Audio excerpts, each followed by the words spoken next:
大家好，我是李船长。我们今天终于出太阳了，久违了的阳光这一切呢都显得是那么的美好。可是回想起前几天呢，它不是下雨它就是刮风，要么就是起雾，时不时的这船呢还在摇晃，气温也是相当的低，搞得人很难受的，筋疲力尽的。那今天好了，今天不错我起床一看，阳光明媚的，那我的精神呢也为之一振。我就上驾驶台，我一看，我这正美着呢，正震着呢。还没等我震两下呢，这三副就跑过来了，跟我说：“说船长咱那个驾驶台的那个咱们收发邮件的那个电脑有问题了，它不能联网了。”我说是吗？我说过去看看吧。我这么一看，果然不能联网了，怎么回事？结果鼓捣半天也恢复不了。可是呢，今天正好是周日巧了，我就把这个机舱的有几个电脑玩的比较熟的小朋友给叫上来，我说你们帮忙给看一看看看怎么恢复这个联网。弄了2个小时吧，大概的，还是不行。我说算了，我说先歇会儿吧，对吧？我说咱们就等中午再说吧，等二副起床，对吧？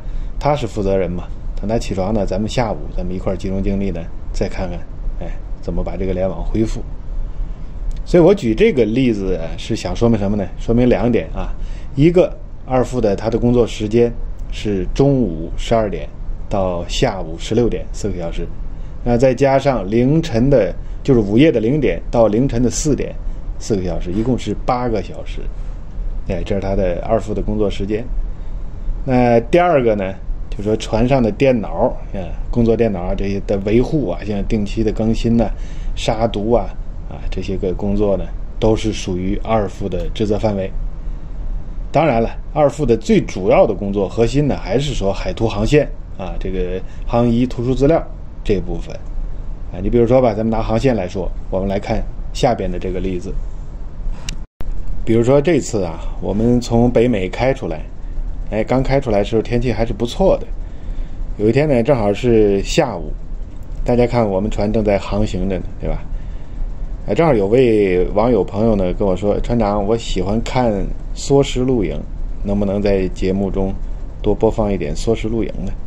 可以今天呢就给大家缩一把。什么叫缩一把呀？我的意思就是说，以后在节目中呢，咱多放一点这样的缩时录影，各式各样的缩时，好吧？那咱接着聊我一看下午也没什么事儿，对吧？那就歇会儿吧，咱们泡点茶喝今天呢就不喝铁观音了，今天我打算喝点普洱。大家看这个看这个古树茶，忙肺。什么叫忙肺？忙得沸腾，是吧？要不咱就喝这个得了。可是我一看它生茶，大家看它是不是生茶？生茶是不是放的越久越好喝？我记得好像是说要放6年以上。我这刚喝普洱也不太懂。那这个呢是2017年的，到现在才4年，完了我还得等2年。算了，你看我这个犹豫劲儿的，管他呢，拆开来喝呗，是不是？喝完拉倒。我这正要打开它呢，这电话就响了，是二副打过来的。他说：“船长，咱们这个来邮件了，说航线有变。”我一看这行，刚歇会儿，这就来事儿来活了，对吧？你要不怎么叫忙费呢？是不是？上去吧，上驾驶台吧。上驾驶台一看邮件，果然把目的地说让我们由高雄港呢改为宁波港。这时候呢，就要我们的二副出场了。大家看他就是我们的二副，怎么样？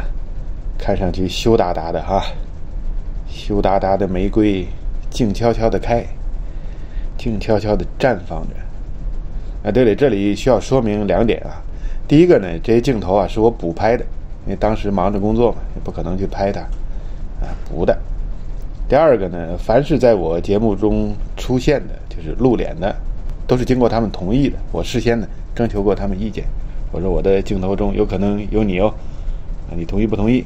同意呢，咱就这样拍；你不同意呢，那我就躲开，对吧？或者你躲开我的镜头，或者我躲开你的人。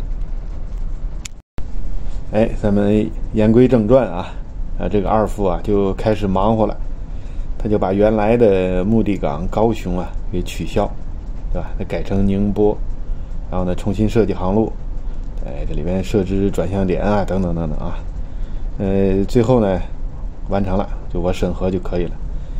我看了一下表，他大概用了半个多小时吧，还可以啊。Thank you. 当然了，原来到高雄的那个航路呢，也事先做了备份，对吧？他万一要再改回去，这个东西说不好。所以呢，我举这个例子啊，就是想说明啊，二副他最主要的工作呢，就是海图作业。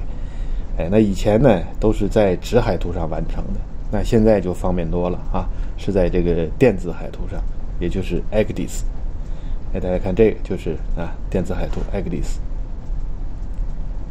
那海图的修正等等啊，也都是在这个 EGDIS 在这个电脑终端上完成的。那关于船上图书资料这一块啊，也是由二副来负责的。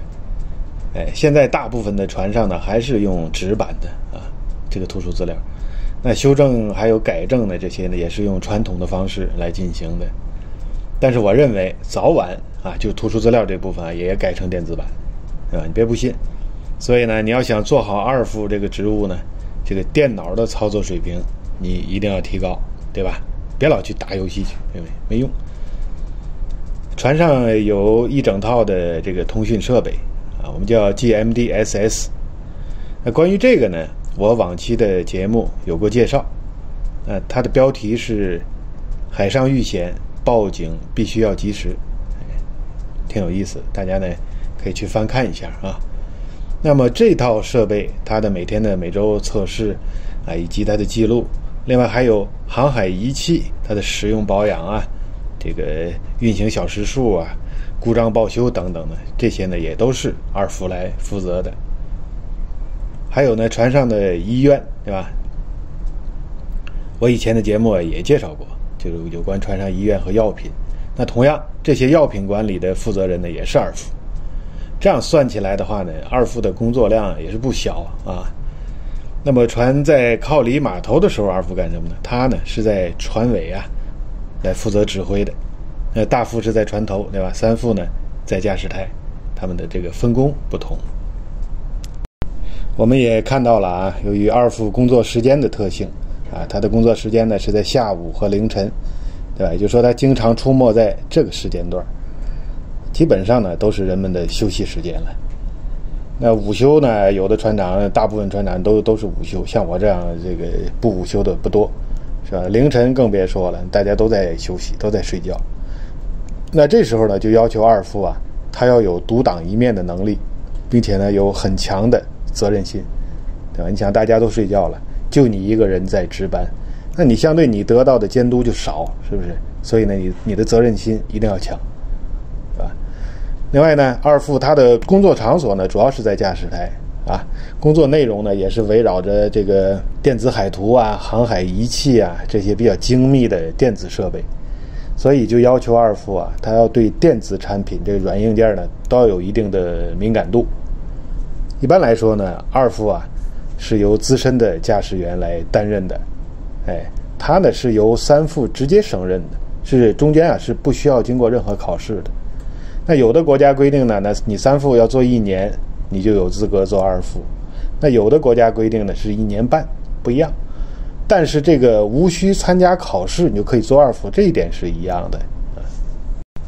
那好，又到了我们回答问题的时间了。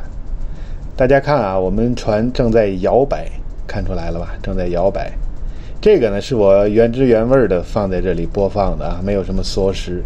所以呢，大家从这画面上呢也能看出来，我们船确实是在摇摆，但是摇摆的速度是非常缓慢的。那说句这个专业术语叫横摇周期啊，是很长的。那么这种缓慢摇摆一般是不会晕船的，但是呢也有例外，对吧？这个有的人呢是晕左右啊这样摇摆，有的人是晕前后这样摇摆。但是你那种顶浪的那种航行，那船整个筛起来那种的，绝大部分船员也都会晕船啊！你要说一点不晕不可能。可是像我呢就比较特殊了，我比他们都强，我是逮什么晕什么，只要这船一摇我就受不了就晕。这么多年了也没练出来。这可能是跟每个人的他体质啊方方面面都有关系吧。我是对这个摇摆比较敏感。好吧，那关于船员会不会晕船呢，就回答到这里。那我们这期节目呢也聊到这儿吧，下期再见。